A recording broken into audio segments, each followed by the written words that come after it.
I am Jogwala. Kailash Chandra English Dictation, Volume 2. Transcription 28, 80 words per minute. For more useful dictation and important current affairs, subscribe this YouTube channel and also join our Telegram channel I am Jogwala. Like, share, subscribe. Let's start.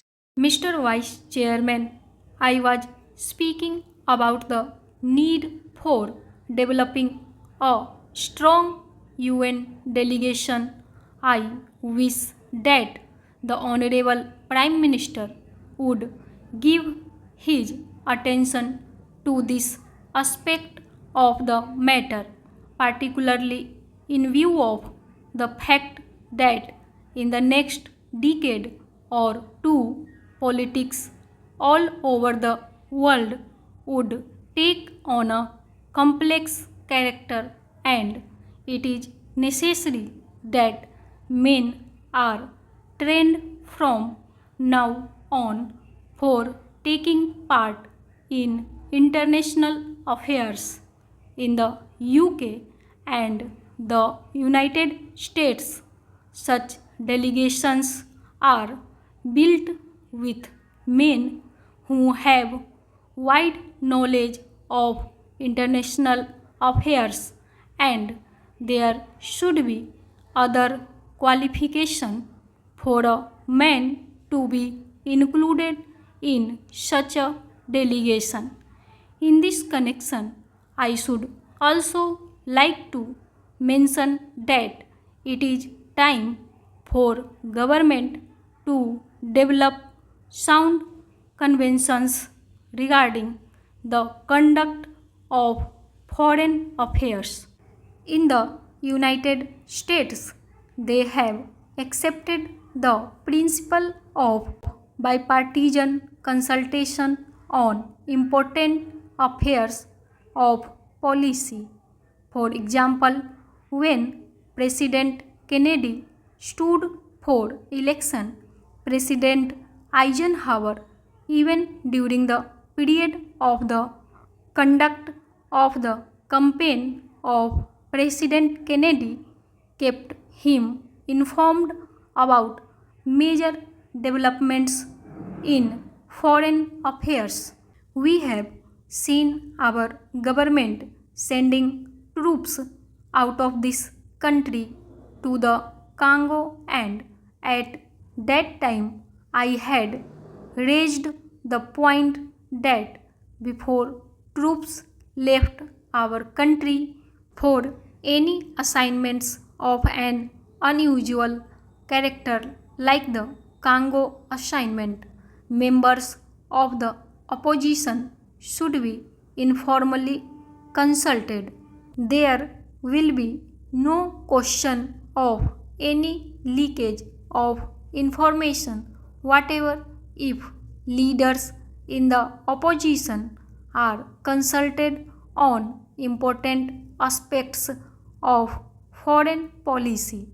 The consultative committee of the External Affairs Ministry does go some way to meet the needs of exchanging information about foreign affairs, but the informal consultation of the kind that I mentioned, where the leader of the opposition and leaders of other parties are called and told by the Prime Minister about unusual developments, would strengthen the conviction that the foreign policy of the country has the support not only of the Congress Party but also of the entire country.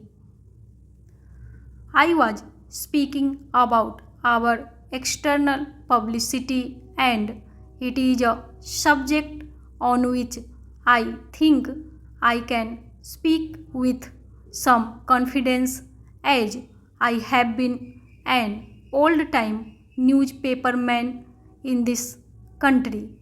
The material which is sent out to foreign countries is extremely scrappy and useless. There is included in these messages some statement of what this minister was saying somewhere. We are trying to give publicity to ministerial activities, and it is inevitable that some such publicity should be given because ministers are in charge of the government. But one abroad does not get a real idea of what is happening in the country. I would like to suggest for the consideration of the External Affairs Ministry that they should send a fortnightly assessment of what is happening in India, written dispassionately, not to please a minister or to highlight something that he has done, but to give an objective assessment of what is going on in the country. In the old days, when the British government was in existence, such fortnightly reports used to be sent by various state governments, and I think a beginning can be made in that direction in this matter. The other point I would like to suggest is that publicity is a complicated and technical matter. The Foreign Service, as it is constituted today, does not have sufficient training in publicity. The Estimates Committee, which went into the demands of the External Affairs Ministry, mentioned about the methods of training which have been adopted. But since our foreign service men are not trained in publicity work, and one sees, for example, that a lot of confusion has arisen in the United States over Ambassador Nehru's statement, I think the External Affairs Ministry might well set up a committee of members of parliament who are conversant with external publicity and some newspaper men to advise the External Affairs Ministry from time to time. I do not think that the committee will ask for information which is confidential or secret, but they can assist the newspaper men. There are a handful of competent men who would be willing to serve on the committee in an advisory capacity. They would be able to tell the External Affairs Ministry what should be done in order that our news publicity abroad is better. I might mention also that the Estimates Committee had recommended the creation of a cultural cell.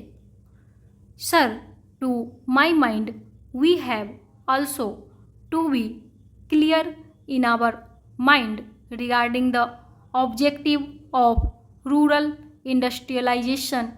Do we mean to have only diversification of rural economy, and are we going to have rural industrialization only in order to give some help to those who find themselves unemployed during a certain period of the year? Are we aiming at utilizing local resources and meeting local needs through diversification of rural economy, or have we a more fundamental objective in mind when we are trying to industrialize the rural areas? Without this, I am afraid rural industrialization will not be possible.